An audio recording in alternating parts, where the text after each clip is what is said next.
c'est une caresse un peu appuyée sur quelques millimètres dans le sein. On commence de en haut.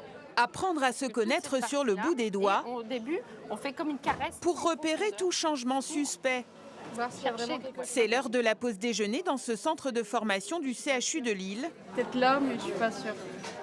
L'occasion d'apprendre l'autopalpation Il y a une très très grosse boule comme ça. pour ces futurs infirmiers, aides-soignants ou régulateurs du SAMU. Que c'était pas vraiment que au niveau du sein, mais vraiment sur toute la zone au niveau de l'aisselle et un peu plus haut au niveau de la clavicule, ça je le savais pas.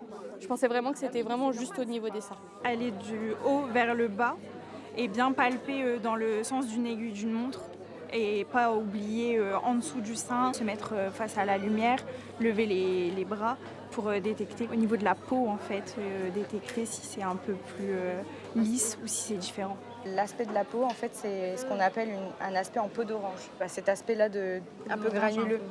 L'autopalpation n'est pas un dépistage, mais c'est bien un réflexe à acquérir. L'idée, c'est de se connaître par cœur, comme on se regarderait un grain de beauté qu'on connaît. Et le jour où il change, on s'alerte. Et on demande à faire des examens complémentaires. C'est vraiment ça l'idée.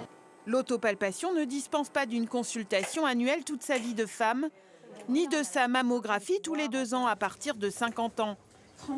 Dans le Nord, malgré 32 ans de campagne d'Octobre Rose, moins d'une femme sur 2 réalise ces examens. La plupart du temps, quand il est pris à temps, on peut se contenter, entre guillemets, le traitement peut consister seulement en une chirurgie et en une irradiation. Mais lorsque c'est plus tardif, on peut avoir recours à des traitements plus invasifs comme la chimiothérapie, l'hormonothérapie, l'immunothérapie ou la thérapie ciblée. Pris à temps, 9 cancers du sein sur 10 se guérissent. Bien se connaître dès qu'on est une femme peut faire la différence.